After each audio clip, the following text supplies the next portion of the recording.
All right, well, welcome back, and as people trickle in, they can join us.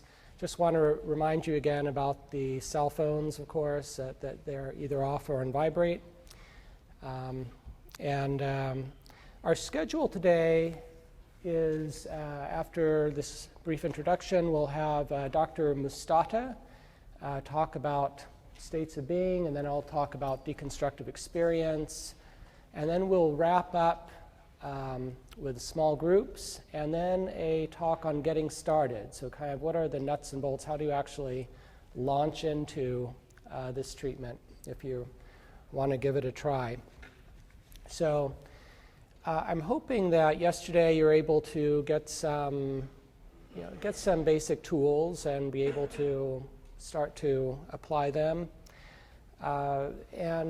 Today as we discussed, we're going to go into some of the more difficult concepts conceptually, but having to do with the therapist's stance and how to deconstruct, get out of really difficult situations and restore therapeutic alliance, restore the process of therapy when things start getting unglued.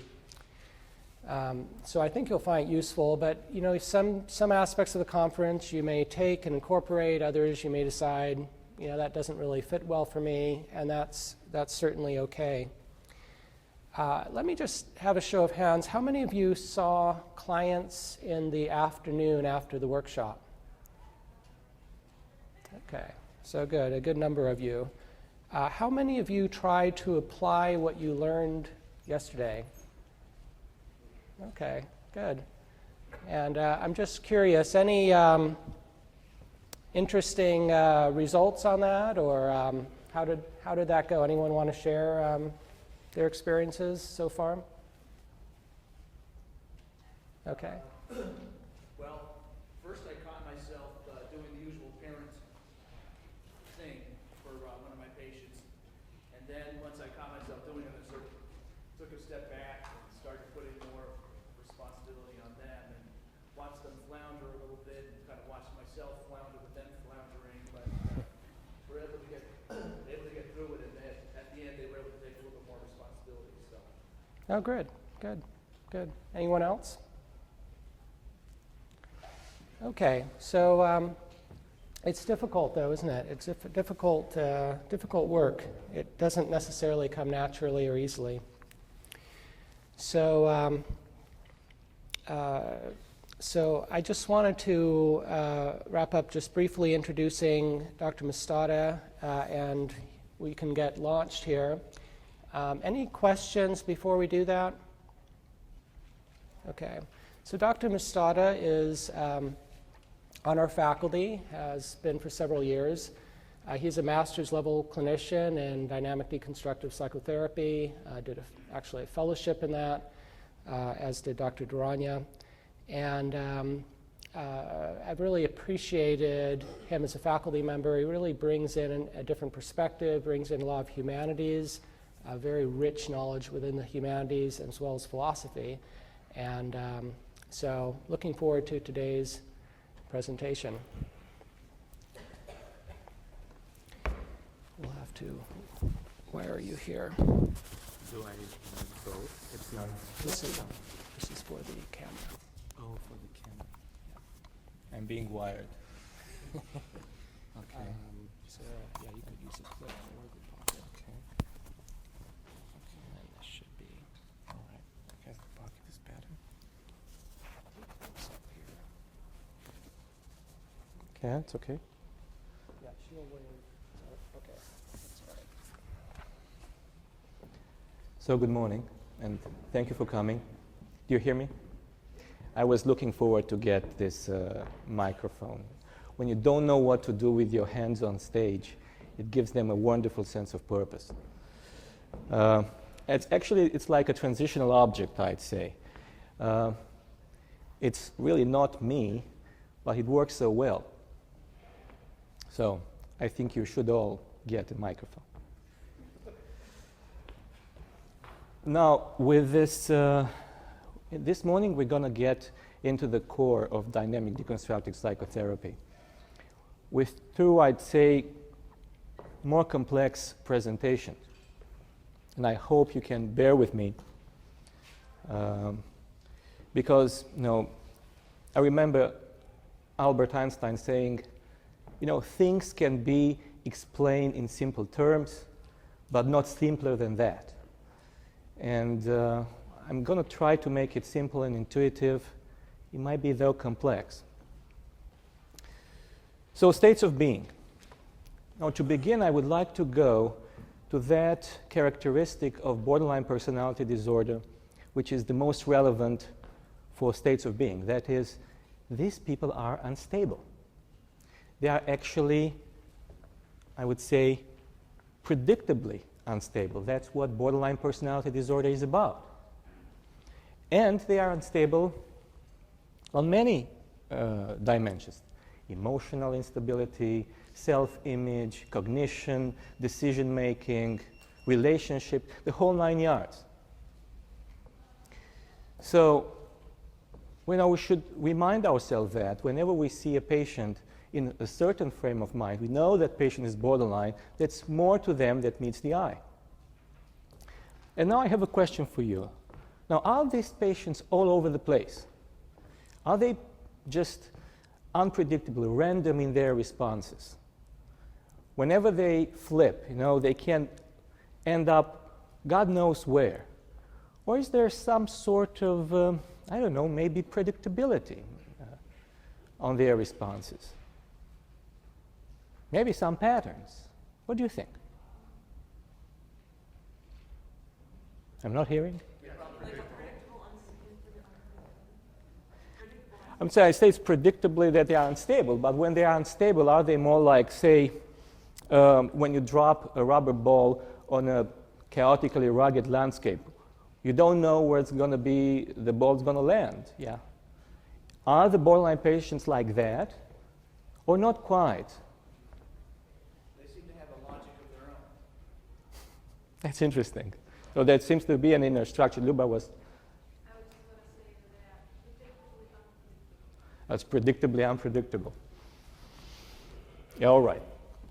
Now, the very existence of the states of being is just proof that there is some order in their instability, which is good. I mean, think about it. If there is some order in that chaos, you can study it, you can understand it, you can eventually predict it or have a modicum of control over it. So yes, the states of being we're going to talk about are those predictable structures of instability in borderlines. What are they? What are they? First, they are discrete self-states, which means they are not placed on a continuum. And hence the dramatic changes in presentation of borderline patients when they switch states. Okay, that's one thing. The second, very important one, they are not self-constructs only. They are self-other constructs. Self in relationship with or in opposition to an other. These are dyadic constructs, which are stereotyped, are very rigid. They don't tolerate conflicting perspectives, and hence they are dissociated from other self-states, from other self-other dyads. When patient is in state of being, he seems unaware of other self-states they can be on, they usually are on. So these states do not communicate to each other. And that's very important in understanding them and also in treatment. Now, one thing that I want to insist is this self-other constructs actually are affecting the other person that's coming in contact with the borderlines. So you see I'm using here some jargon. That states of being tend to replicate in their host, that is the person who comes in close contact with borderlines, therapists, of course, and not only, the other end, the other pole of the self-other dyad. And I like to call that in this presentation, a Trojan. Like, in Homer's Iliad, of course, but also like those little malware that antivirus programs are cleaning from our hard drives. Yes, a Trojan is implanted there. And what does the Trojan do? Again, this is computer science lingo. It seeks a similar program in the host, which I will call a button. All right, so the Trojan pushes the button. It's a metaphorical way of speaking, of course. When you say the borderlines are pushing our buttons, means that they send these little Trojans that go inside and try to activate a similar state in us with the one projected. And there is good news about it. The good news is that this being rigid structures, you can actually affect the patient end by dealing with your end. Think about it. You have the principle of the method right there. Take care of business at your end, and the patient will be taken care of somehow. You don't need to go and do anything to the patient. What you're doing at your end will be transmitted through this structure to the other end. It's something to keep in mind. And that's the good news I said. There's bad news, of course, because the unrestrained, the Trojan button duo there is not there to help you. It's actually there to hijack you, to destroy your therapeutic capacity. And this is a force that fosters enactment, it fosters pathology. So what you should do? Well, to continue in the same note, therapy involves debugging the therapist first. So read like this: DDP, Dynamic Debugging Psychotherapy. We deconstruct your bugs wherever they are. So that's the principle. We'll get back to it in each case. But it's a very important one, and I think it's a revolutionary one to think that way. You are your first borderline patient, that is to say. Treat your borderline state first. Now let's see how are they coming about. How are these states of being coming about? They are based on the primary defense of splitting. And we talk about splitting a lot when it comes about borderline, yes? When we talk about the unfortunate capacity to divide treatment teams into opposing camps. We know that. Or when we refer to their cognitive styles, their black and white, all or nothing style of making attributions. Well, in dynamic deconstructive psychotherapy, splitting receives a more complex treatment and a more fancy name, a binary system of attributions. So here, one of the axes on which splitting is seen to operate is value.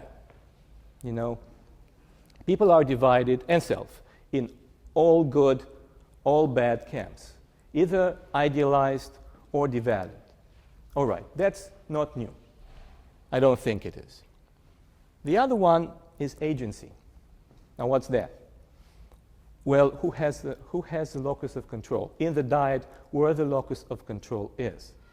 And it's split, and it can be only extreme. It's either victim or perpetrator. These are the two possible roles, and that's it. And the third dimension is about motivation, referring to the two basic complementary motivation systems of humans. That is, one for relatedness and dependency, the other one for autonomy and self-definition. Again, in this case, they're split. So you have splitting, or binary systems of attributions, polar as they are, on 3 dimensions. And when we combine all 3 dimensions and their binary system, we end up with 4 states of being. Helpless victim, guilty perpetrator, angry victim, demigod perpetrator. 4 states of being. Only 4. All right? Now, if you're going to be interested in this method, I'm sure you're going to see this configuration time and again. It's in your handout. It is in the manual. You can tell two of the states are agencies with the other. They are victim. Two of the states, agencies with the self. They are perpetrators. Two are seeking dependency. Two are seeking autonomy. And the value distributes among them accordingly. We'll go to each one at a time. But before that, let me give you an example. So you have this patient and an excerpt from therapy session. I asked my father, why do you allow mom to talk to me like that? Call me a psycho, an idiot, and everything else. I'm not a psycho. She called me that one time. Now she's on a kick where it's my house. I don't do anything to bother them whatsoever. They just want to have control over the situation. Can you imagine that, the patient saying? So I have the questions here. Where is the agency here? Is the agency with the patient or with the other? It's with the other, yes? The patient is victim of parents who are abusive, call her names and so on. What about value? How is self? How is other? Self is down, yes? All right. The others are good. What about the motivation? That's another one. Is this patient motivated for autonomy, or it's more motivated towards dependency? Dependency. Why?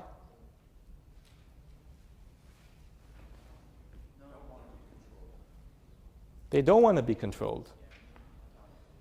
All right. Sort of powerless autonomy, though. It's like powerless autonomy. It's a powerless autonomy. That's very interestingly put. But it's a wish to say, look, I don't like this. And maybe I can live without it. I'd very happily live without it. But again, yes, here the motivation, whenever they stand up for themselves and say, I don't like this situation, and I feel that I'm wrong here, that's an autonomy definition. And there comes the therapist. So, you feel your parents are trying to control you? Yes. So, one thing I'm confused about is the parent, the patient is asking the father, why do you allow mom? So I'm thinking, is the father, she is like the rescuer?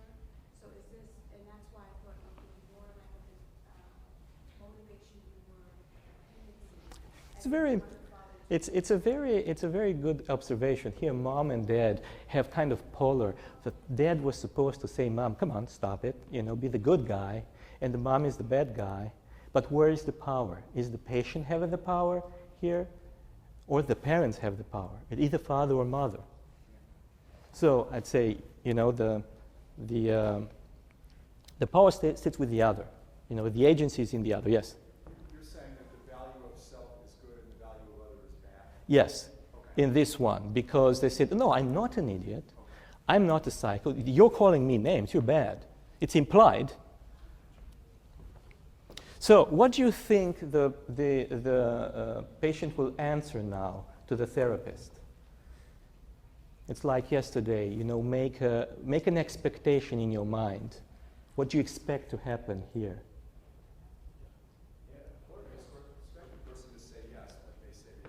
Okay. No. They probably thought I was out of control because I was very emotional. I was crying hysterically. I wanted them to answer me, but I shouldn't have gotten that mad because it was just me venting. Now what's happening here? You didn't expect it, yes? Right. What's happening here? States of being. Where's the agency now? Self. All right, self. I was bad, What's the value? Bad, I was hysterical. I was out of control. I was. They had to put up with me, yes. They had to put up with me. So agency, self, the value is switched. Motivation now goes to Those two. That's dependency. Well, you'll see why that is happening. But yes, now it's a different motivation. The other is good. I'm bad. Okay, these are acceptable people. So that's what you're seeing. That's a spectacular shift, a switch of states that happen in just no time, in 1 minute during the session. So, going back, these are the states of being. Actually, the patient was in angry victim, switched to guilty perpetrator. Not a good one. But we'll get there. Should start with the first. That's the good state of being. The good state of being. Actually, the too good to be true state of being. The agency is in the other. Motivation is dependency. Value, well, other has value, either good or bad. That's the helpless victim state. How is the patient? How is the patient looking like? Helpless victim. No value, no agency. This is an innocent, helpless, childish, eventually pure patient. Yes, comes to your office. And moreover, that's a connected patient. So this is when you say, oh, this is a patient who really wants treatment. This is Dr. Diraniat's 100 motivated patient. That's the real good patient who would really benefit from psychotherapy. When you hear that in your other life, that somebody, when you want to give them a job, is 100% motivated, run. What's happening? Well, the others are split between either all good and powerful, all bad and powerful, creating this triad of victim, savior or rescuer, and aggressor, perpetrator. No, that's what you noticed, Diane. That's there. And that's how you recognize it. It's a good way to, oh, am I here in a triad? Something like this, in this 15th century rendition of the myth of St. George. You can see in the foreground the real consequential actors, St. George, the dragon. They are fighting, one all good, one all bad, both powerful, and the princess there, meek, powerless, in the background. Right? Perfect. Now you may wonder, well, they are fighting for her, don't they? I mean, there must be some value in her. I mean, if I was this guy here, the dragon, having to fight with this 100% motivated knight, I'd say, well, she should be worth something. But we're getting politically incorrect here now, don't we? So what's happening? What's happening is that, what's the adaptive function of this state of being? Why is that there? Well, for once, if I don't have any power, and the responsibility is for the other, I don't have to take any responsibility. My self-esteem stays low, but it's at least all right. Okay, I'm saving that. And furthermore, and I think that's the thing, it's this potential unification with an other which is all-powerful, all good. Think about it. Potential unification with somebody who's powerful and all good. It feels like falling in love, don't you think? When all of a sudden everything is great. And I think better, and I'm more creative, and the world changed. And it's temporary, and it comes to a cost. And that's no sense of power from the patient, no sense of autonomy. Now, what's the therapist's response in this state? The Trojan button duo. Well, the therapist feels here like the $1 million therapist. This is our astral moments, the great things, when you say, that's why we're doing what we're doing. To be able to be helpful to these people who really benefit from it. You know, now I know why I'm in this profession. It gives me meaning, a sense of being helpful. You cannot only underestimate the amount of gratification that we get from such a situation. When somebody is looking at us up and saying, yes, you are the good one. You are the one who understands me. Yes, probably I am. Now, those are the docs. They just don't really know what they're doing. They mistreated this poor patient badly. Well, what's the enactment? It's very tempting, and the enactment is just to reinforce and treat patient like a helpless child. And that will do what? This, yes.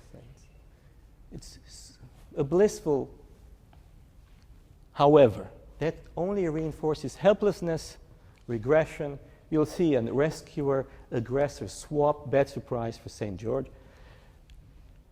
And what's the problem with this gratification? Well, it seems helpful but never ends, which is to say, you know, the more you give, the less is needed? No. The more you give, the more is asked. The more the need will be, the more regressed the patient will be. So, yeah, everything is fine, but the patient stays stuck in maladaptive patterns. Why? Well, they're taken care of. Where's the agency that is needed to get out of those? And if the situation goes really bad, it ends up like this. You know, crossing some boundary there. And there is more into this tapestry than it shows at first glance, if you take a look at it. I'll let you do that. So, what's to do? What's the right way to do it? Okay, doc, you don't just mother the little baby, then what? Well, here's the treatment implication as a therapist should be like a transitional object. Both as expected, both as the idealized parent, warm, empathic, yes, having authority, like you want to see your children in childhood, but also supporting individuation, what a parent of adolescence would do. And how? Well, taking some measures there, setting boundaries, encouraging autonomous decision-making, yes, but not of the kind, well, you need to start making decisions for yourself. I'm hearing this a lot.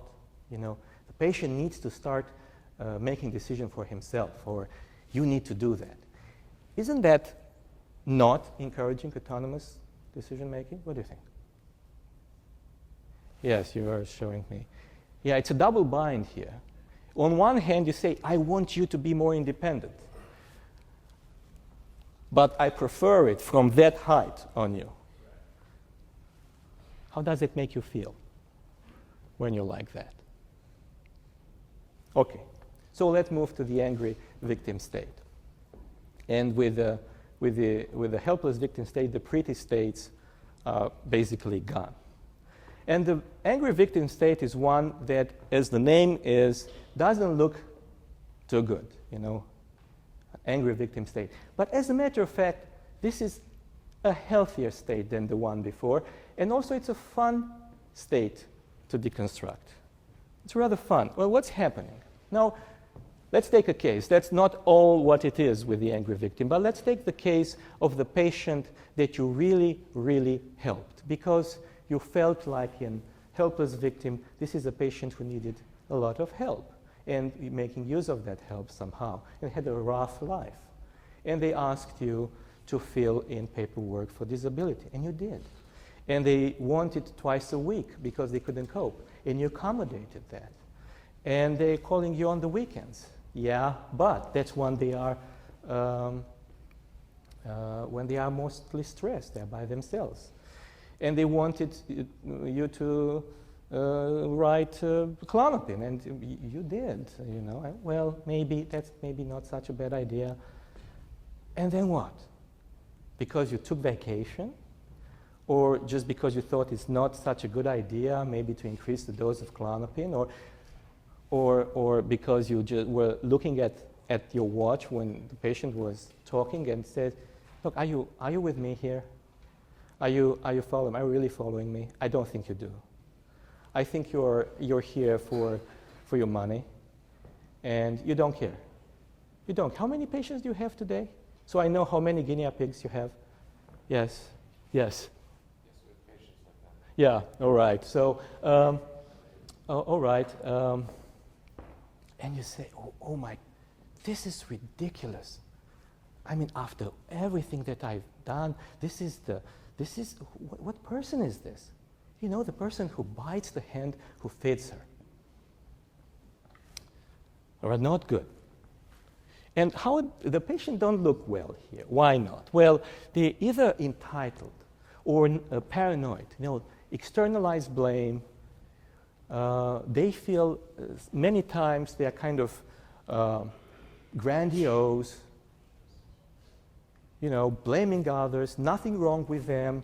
The self is like, these are the heroic victims that has to put up with all the bad people and so on. That's endure life's trial. And again, others, like in the prior state, are split in all good, all bad, and powerful. Only that the patient here doesn't seek dependency anymore. This is autonomy. Patient is not bad, or patient at time is good. Agency is still with the other. So what's the therapist's response is, as I said, this patient is ridiculous. That's not, no. And also pathetic, grandiose, you know. Look at your life, man. So it feels like to put the patient to his or her place, to invalidate. And when that happens, of course, it's invalidating or shaming response. You get defensive. You said no. You got me wrong. No, that's not a good idea. But what's the result? Well, the result is that feelings of humiliation are reinforced. What do you think about it? What are the patient feeling? That their feelings of humiliation they are defending against with this state of being. Actually, this is a good defense against humiliation. Well, how is that happening? Well, for once, enhances self-esteem by a double mechanism.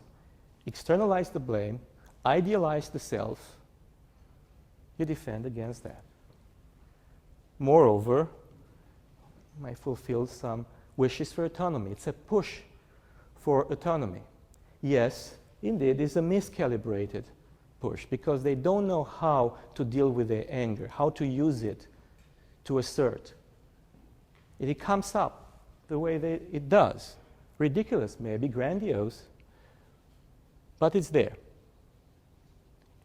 However, it comes with costs. First of all, it's an externalization of an internal conflict. What's the internal conflict then? Well, in DDP we call it, do I have a right to be angry? Do I have a right to think about the discussion of yesterday. There's a matter of value first. Borderline personality disorder have an inner sense of badness. Do I have a right to be angry? Am I good enough to stand up for myself, right? Can I ask that? Or am I very bad? The other dimension, can I be sitting on my own 2 feet? Can I be autonomous? Can I be dealing with my own business? Or that's not good because then I'm going to be abandoned if I try to do that. So the patient seems to give a positive answer to these questions. Do I have the right to be angry? Yes, I'm going to be angry right now. Yes, I can do it by myself. Yes, I'm good enough. Yes, I'm a victim.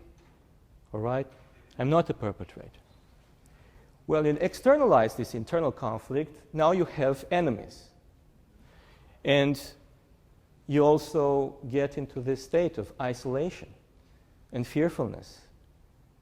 Now you're out on your own, baby. And no soothing other to provide. Kind of tough. And what's happening, usually people will try to use substances that hit on the attachment system. There will be the substitutes for the relationship that can control, well, theoretically, and by that stay separate, stay in control. Unfortunately, this reinforces a negative self-image. You have miscalibrated responses, anger outbursts, using substances, you're fighting with people, and right there are the reasons for using all these defenses.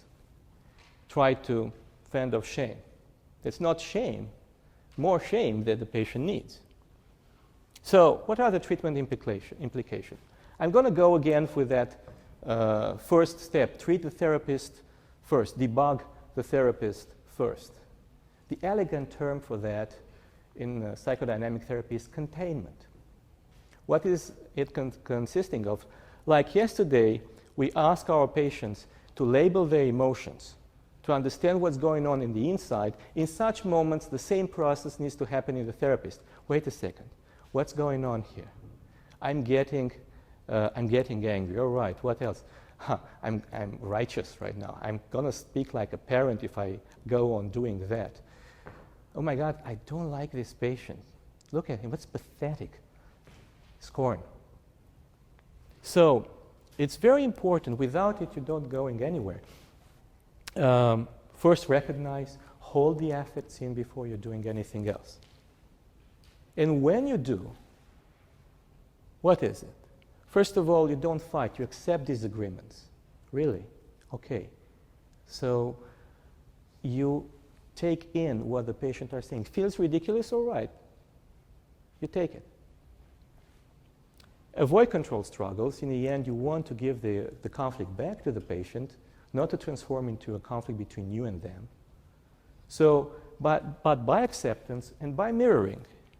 Mirroring grandiosity, that's hard to do when you feel like, no, really, who went to school to study this, you or me? And look at you, pathetic little one. You're teaching me how I should live my life, or should I conduct treatment after I've done everything for you? You know, that's how the scorn will come out. You don't do it, of course. But many times we don't understand that's what we are thinking, we are feeling, and it comes across anyway.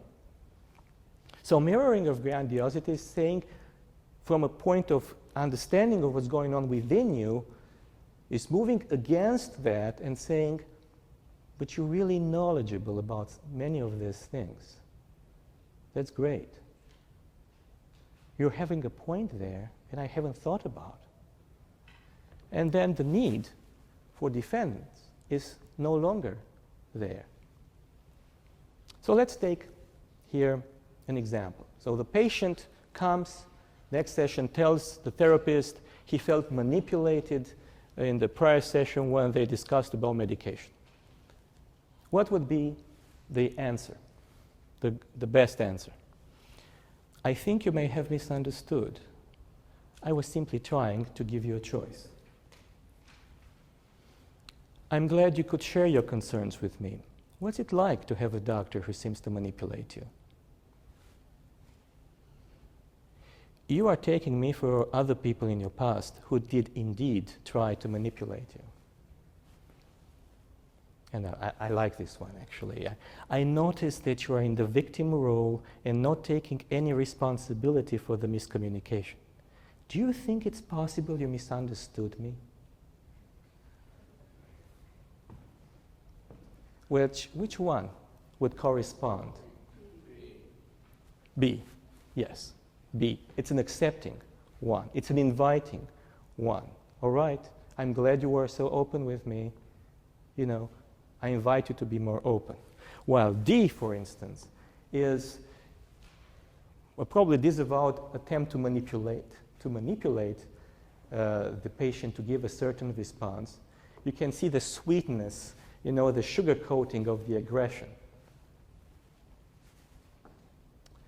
All right, let's move on. The guilty perpetrator state. Now the guilty perpetrator state is the nightmare. That's what you don't want to see. And what happens is a shift here where the patient takes the agency, takes the badness, but the desire, the wish is for dependency. How does the patient look? Well, as I said, that's something you don't want to see. This is a patient you're treating getting worse, getting more depressed. It's hopeless, negative self-image, self-blaming, self-harming probably. Suicidal quite often. So you have a developing crisis in your hands. And you wonder, well, why that?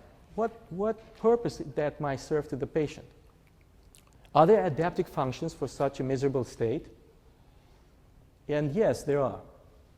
First of all, the patient here is trying to maintain attachment at the cost of self-esteem. And they own the blame. Own the blame, and that protects from separation fear or retaliatory fears. This, if I stand up for myself, they're going to come after me, will abandon me, will retaliate. But also, it's trying to keep the other good and the self bad. To hold on that untarnished image of the other that you saw before what kind of a role can play. And it's a desperate attempt because there is aggression now within.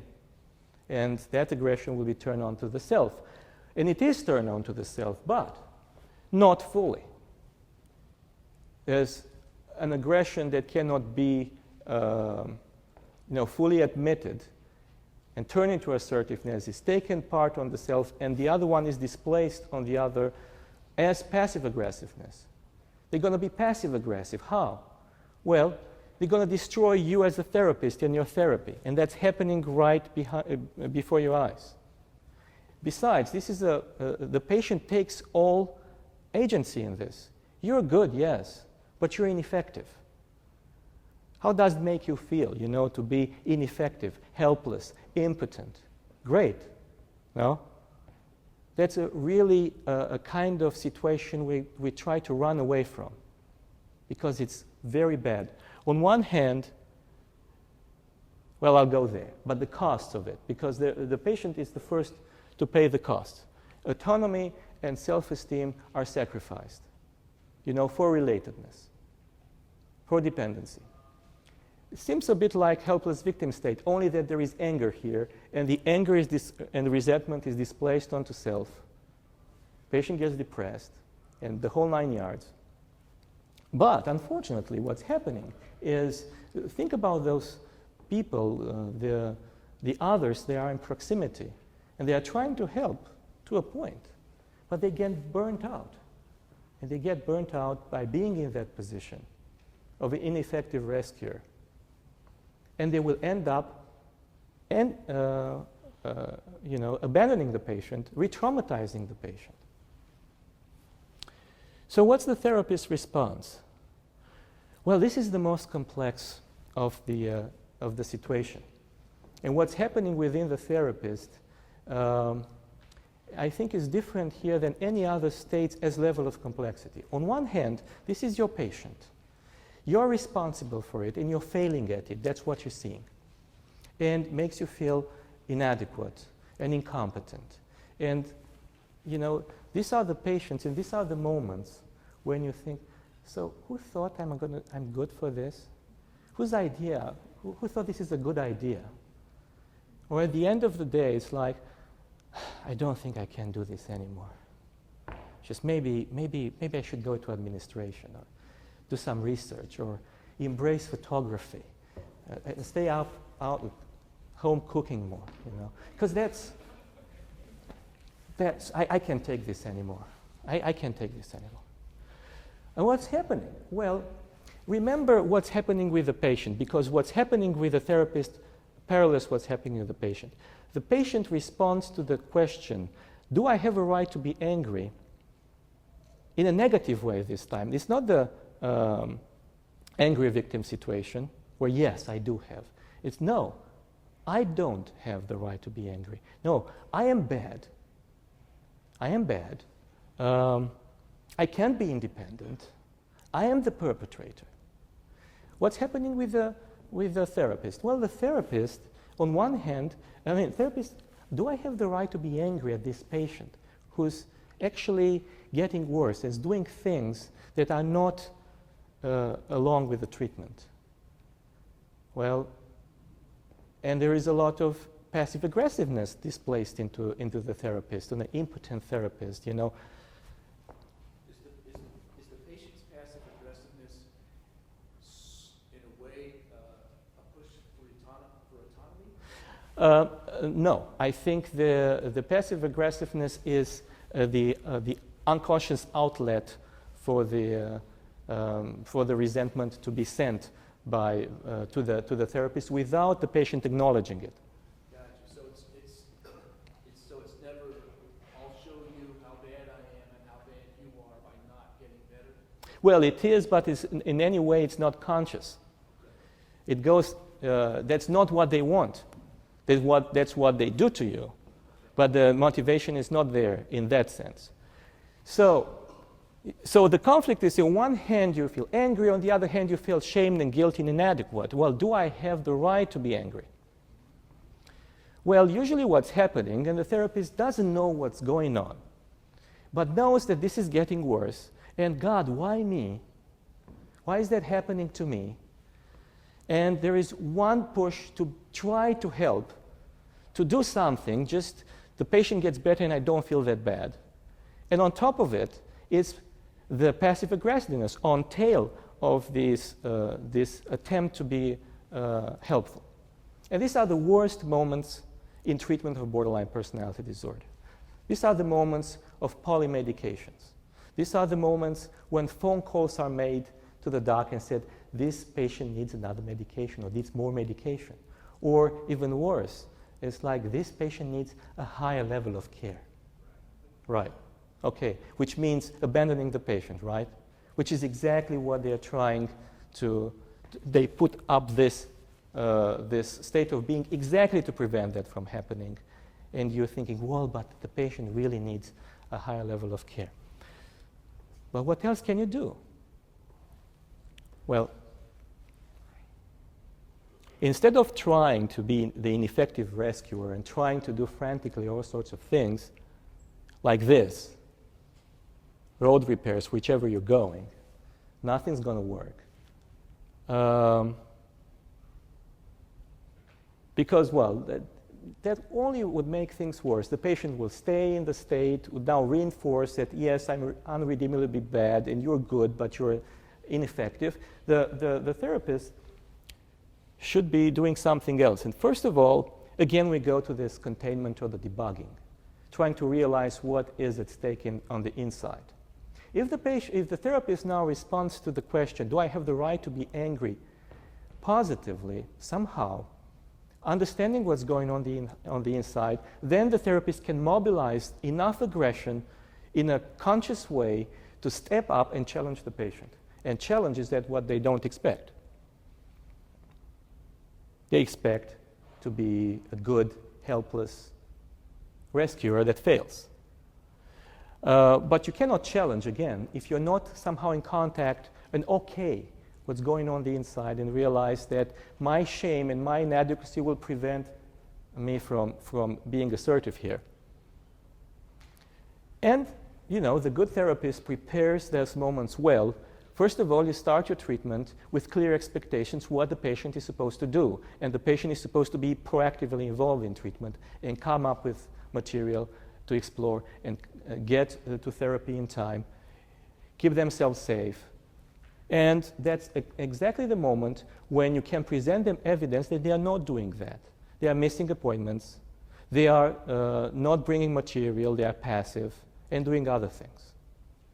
And once the therapist does that, can do that, then steps back and outlines the pros and cons of therapy. Well, continuing therapy, getting better, is not easy. You know, you need to go through all sorts of painful emotions, to open up, to make yourself vulnerable, to delay gratification, to be uncertain, and so on. And thus, making some space for the patient to do the same, instead of, you know, to become passive-aggressive, to use part of that aggressiveness, you know, to become an adult, to make a choice. That's a very different story. Now let's take the case. Patient comes to this session saying that since last week he has been more depressed because of conflict at work and feels no motivation. Started drinking more, skipping doses in medication. I think it's useless. Let's face it, doc. You can't do much. It's me. I'm tired. So what would be here the good answer? A, let's teach you some relaxation skills to help you deal with your stress. B, you have a lot going on right now, but if you can be patient, you'll see that things will come around at work and you'll start to get better. You're clearly depressed.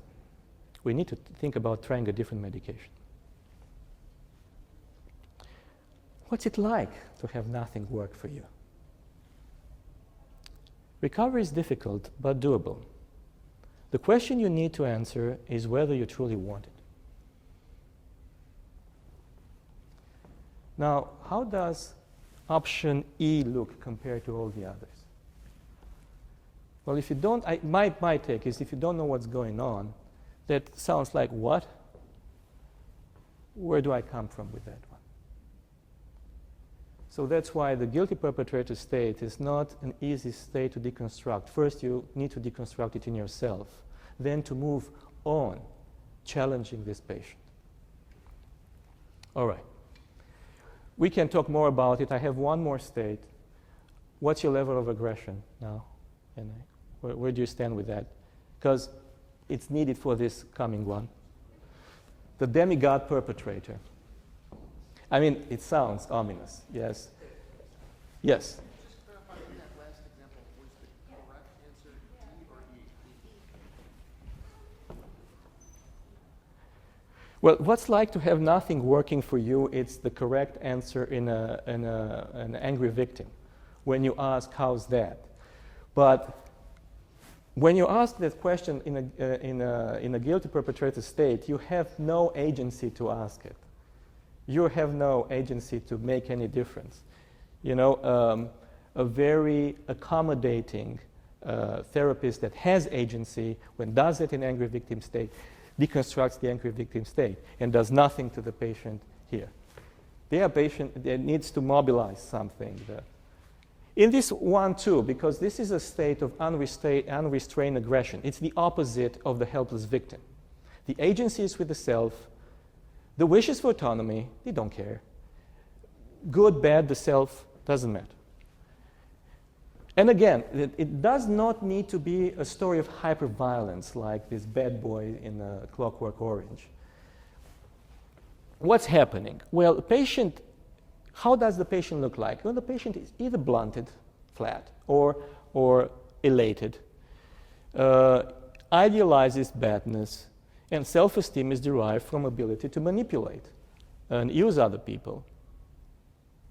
And they relate, but no, it's a relatedness. It's the relatedness of a politician, if you want. You know, yes, but it's kind of detached. What's the adaptive function? Well, no need to feel vulnerable if others are weak, yes, powerless. And then you get some gratification from discharging, you know, your aggression. Sadistic activities. There's some satisfaction coming from there, but it comes to a cost. First of all, they get into trouble, they re-traumatize themselves. And then they do all sorts of stupid things, impulsive things, and they later regret.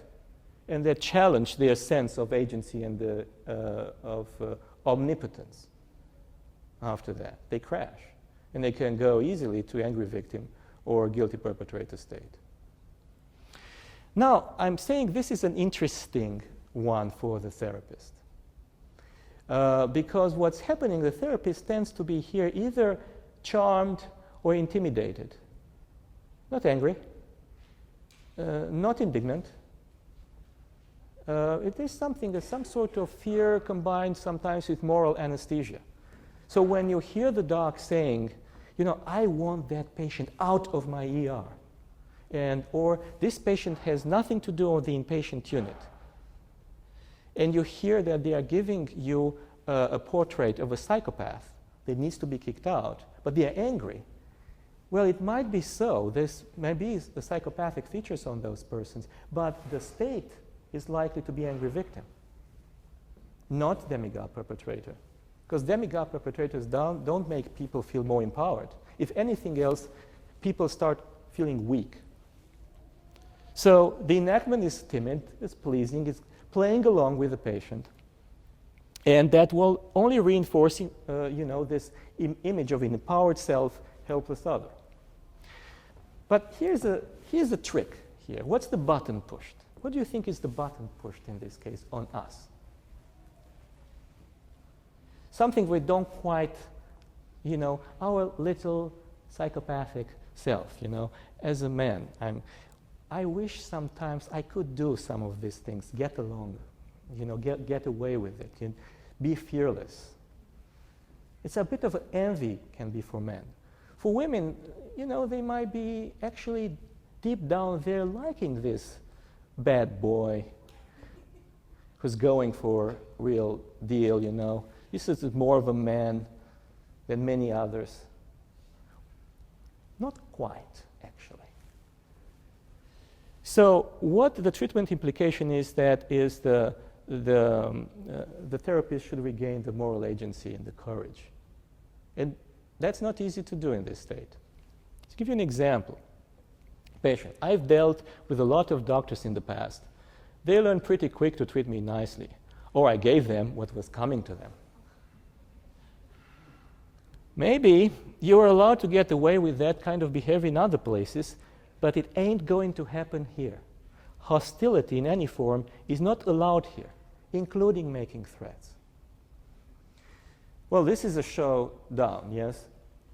However, you can do more by simply starting your treatment again with clear expectations and calling the patient on the minor transgressions from the expected treatment expectations. Because they will test you, can I get away with that? And the expectation is, yes, if I charm you enough, or anesthetize or put a spell on you, I will. That's what I'm usually doing when I'm like that. And by the way, I forgot to tell you this, how the intimidation of the therapist is captured in that expression, walking on eggshells. Now, so it means, because we often hear people saying that about borderlines, it means that this is a more often encountered state. It doesn't need to look that bad. So you outline both the positive as well as the humiliating consequences of choices. And here, and I will end up with this, is this 29-year-old history of drugs, stealing from stores, abstinent now. But it starts bragging about the good old days, yes, and how I could do it, and what satisfaction, missing the lifestyle. And you can be there and kind of, somewhat bemusing, well, yeah, maybe it was kind of fun. What can I say? Or you can say, sounds like you missed the excitement of that lifestyle, and you were able to derive some self-esteem from your skills at stealing. Of course. The end result of that lifestyle was that you ended up 6 months ago like a starving beast in the forest. Are you sure you want to go back down that path? So, with that, I'll stop. I don't know, maybe we should take a break and save, sit with this, and we save them for the groups and the plenary, the final at the end. Thank you.